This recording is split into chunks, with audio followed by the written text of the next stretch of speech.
Okay, just reconnected the battery, put the key in.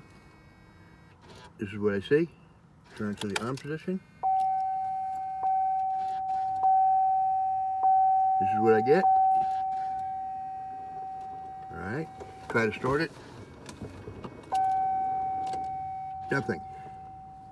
Let it go. This is what I get.